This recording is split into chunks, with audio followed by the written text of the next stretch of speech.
Bismillah, sekarang kita lihat ya. Punya apa Rumi? Sebentar kita lihat garis besar pikirannya sebelum masuk ke cinta. Gagasan dasarnya hampir semua sufi adalah melampaui yang lahiriah. Itu kalimat-kalimatnya Rumi. Dari fihi mafihi itu salah satu karya Rumi yang tidak puisi, tapi bukunya agak tipis, yang ngomong tentang metafisika. Jadi katanya Rumi, segala sesuatu yang tampak di depan kita bukanlah hakikat yang sesungguhnya.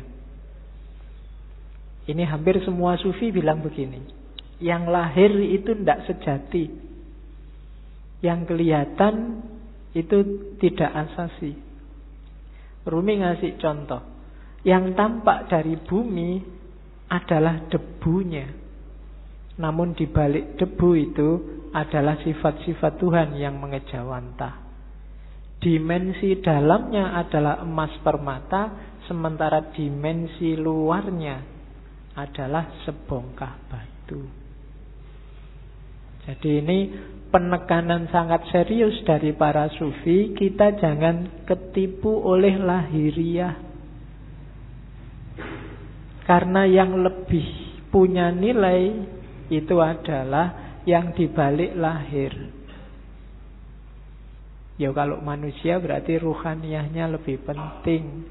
Kalau itu sesuatu berarti esensinya, bukan eksistensinya. Yang ruhaniyah bisa menipu. Bumi itu kelihatannya cuma debu, tapi kalau kamu masuk ke dalam, banyak hal berharga di situ. Ada emas, ada minyak. Banyak juga hal tidak berharga. Lebih kotor dari rebu, mungkin kotoran, tapi dia tidak kelihatan, ada di balik yang fisik. Maka jangan ketipu yang fisik. Sehingga katanya Rumi, jangan terikat oleh bentuk, keluarlah dan gapailah makna. Kacamata ini ya kacamata lahirnya. Cuma kan lahirnya tidak penting. Yang lebih penting apa? Maknanya. Alat untuk baca. Kalau cuma lahirnya ya cuma kaca sama plastik sama itu.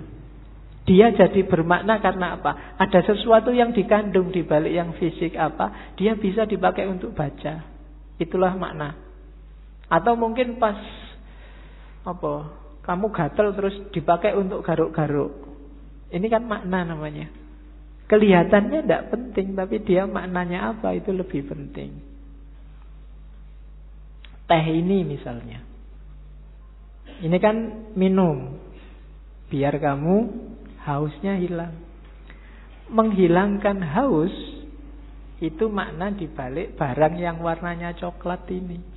Itu lebih penting. Jadi haus yang hilang itu lebih penting daripada teh yang warnanya coklat ini. Jadi bukan tehnya, kualitas apapun teh misalnya, kok tidak bisa menghilangkan haus ya, kamu tidak nganggap penting, mungkin tidak kamu minum. Bismillah ya, dicoba ya menghilangkan haus benar apa. Oke. Tidak usah dijawab. Kamu nunggu aku ngomong menghilangkan haus apa enggak ya? Ya mesti wae, masuk kamu umur berapa baru paham kalau teh menghilangkan haus. Oke ya, yang terakhir itu bagus. Hati-hati, jangan tertipu. Banyak hal yang kau anggap sebagai penyebab sebenarnya adalah hijab. Ini penting. Banyak hal lahir, yang lahir ya, karena ini ngomong yang lahir sama yang batin. Yang lahiriah, yang kelihatan, kita nganggapnya ini sebab. Baju membuat kita ganteng. Kemudian amal baik membuat kita masuk surga. Macam-macam yang lahir-lahir ya. Katanya Rumi, hati-hati. Yang kita anggap sebab sering-sering malah jadi hijab. Hijab itu sesuatu yang menghalangi kita, malah menjauhkan kita dari Allah. Banyak hal yang kita anggap, oh gara-gara amalku yang ini loh, sekarang aku jadi tentrem hidupku. Seolah-olah kamu yang bikin hidupmu tentrem dengan kamu beramal. Allah tidak main di situ. Itu yang disebut hijab. Perannya Allah kamu hilangkan. Kamu menjauh dari Allah gara-gara yang kamu anggap sebab tadi. Gara-gara amalku ini sekarang rezekiku berkali lipat. Amalmu itu kan sebab. Itu loh. Kamu nganggap dengan kamu beramal terus Allah ngasih kamu. Jadi kayak kamu bisa merentah Allah. Ini hijab kalau bahasanya Rumi. Bikin kamu malah jauh dari Allah. Seolah-olah kamu yang mengatur ceritanya. Padahal bukan. Kan sering ya yang ceramah-ceramah, mari kita sedekah sekian, nanti baliknya sekian. Ya, dompet, mana dompet? Kan mesti gitu. Sering-sering. Nah, enggak. Iya mungkin begitu, tapi jangan dianggap sebabnya itu. Terserah Allah lah. Misalnya Allah menjanjikan 7.000 terus kamu cuma dikasih 5.000, apa ya? Kamu bisa komplain. Atau ayatnya bilang 7.000 terus kamu dikasih 700.000, kan ya enggak suka-suka Allah. Amalmu bukan sebabnya. Kalau kamu merasa amalmu sebabnya, kalau kamu merasa yang lahiriah sebabnya, biasanya terus jadi hijabmu yang bikin kamu jauh sama Allah. Seolah-olah yang bikin cerita dirimu. Sodakoah biar enggak ketemu bencana. Seolah-olah kamu yang ngatur ceritanya. Itu yang oleh Rumi disebut hijab. Jangan salah, yang lahir-lahir, yang sering kita anggap sebab, itu ternyata nantinya berubah jadi hijab. Jadi lampauilah yang lahiriah itu. Terus, nah, kata-kata Rumi lagi. Kalau manusia dianggap manusia dari fisiknya, dari lahirnya saja, maka Muhammad dan Abu Jahal itu memiliki kualitas yang sama. Lukisan di dinding pun persis seperti manusia.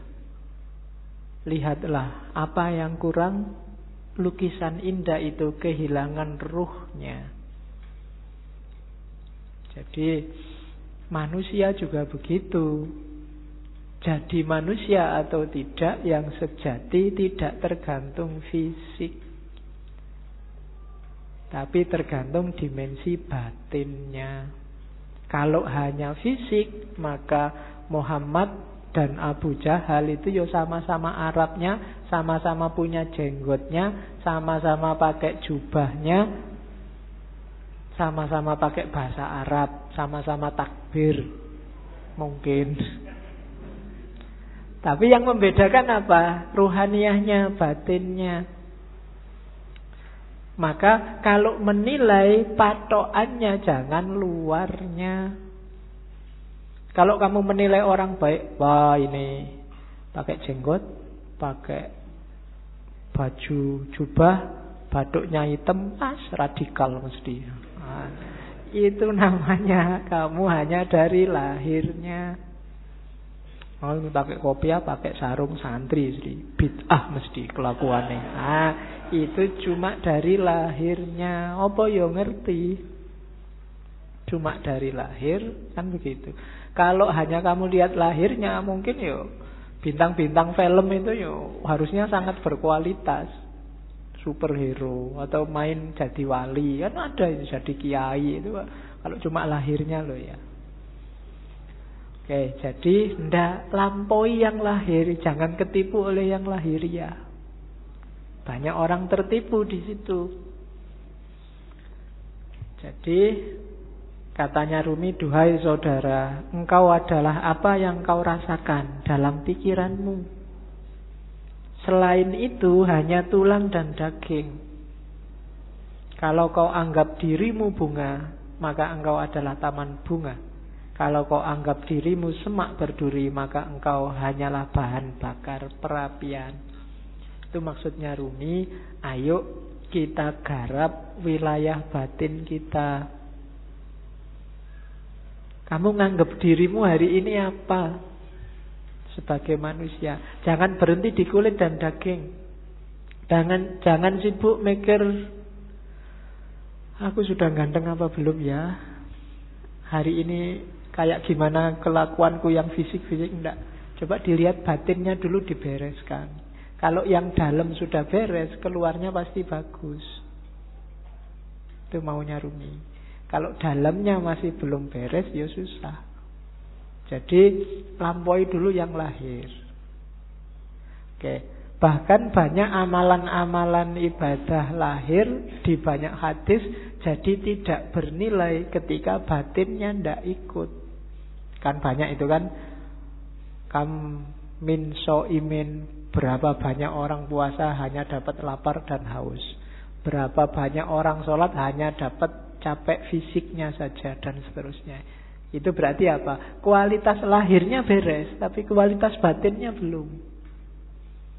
Puasa tapi tidak ada menahan dirinya. Kan itu yang di hadis itu maksudnya. Ya benar, nggak makan, nggak minum dari pagi sampai maghrib. Tapi aspek menahan dirinya nggak ada. Misalnya sejak pagi sampai maghrib nonton TV terus. Jalan-jalan di mall matanya masih ke kiri ke kanan. Itu kan tidak ada aspek menahan dirinya, maka dapatnya cuma lapar dan haus. Sholat juga begitu. Sholatnya di sini tapi pikirannya di komputer, pikirannya di HP, ada suara tweet-tweet, ada SMS ini mesti ada. Jadi fisikmu ada di sini tapi pikiranmu di sana. Sholatmu tidak ada ruhnya. Bilang Allahu Akbar tapi otomatis kayak robot. Baca Fatihah tapi Fatihahnya tidak hadir dalam dirimu. Itu persis kayak HP-mu yang bisa ngaji. Tidak ada ruhnya. Ya, mungkin dulu pernah tak ceritainnya. Ada yang tanya pada Kiai, Pak, HP yang bisa ngaji itu kalau dibawa ke WC kira-kira boleh tidak, Pak? Kan itu Quran. Jawabannya susah. Ada Kiai ulama Arab yang jawab boleh. Kenapa? Asal di WC nggak disetel ngajinya. Nggak kamu sambil di WC terus ngaji bismillah, nggak boleh. Tapi kalau ada aja dalam HP tidak apa-apa. Analoginya apa? Pikiranmu. Kamu hafal Fatihah nggak? Hafal. Berarti di kepalamu ada Fatihahnya. Wong hafal. Kalau kamu masuk WC, masuk hafalannya mau dibuang kan nggak?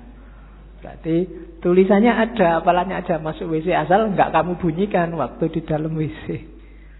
Nah itu HP-nya saja itu kan tidak ada ruhnya. Jadi kalau kamu ngaji, kalau kamu sholat, ketika jiwamu nggak hadir, batinmu nggak hadir, ya cuma dapat wadahnya saja, tidak ada isinya. Bahkan mungkin lebih bagus HP-mu, tartilnya jelas. Iya, kalau kamu ngaji dewe kan masih pelekak-pelekuk. Nah, jadi rumus pertama katanya Rumi, yuk dilampaui yang lahiriah. Jangan berhenti hanya sudah bisa melakukan amal-amal lahir. Dibereskan dulu yang batin.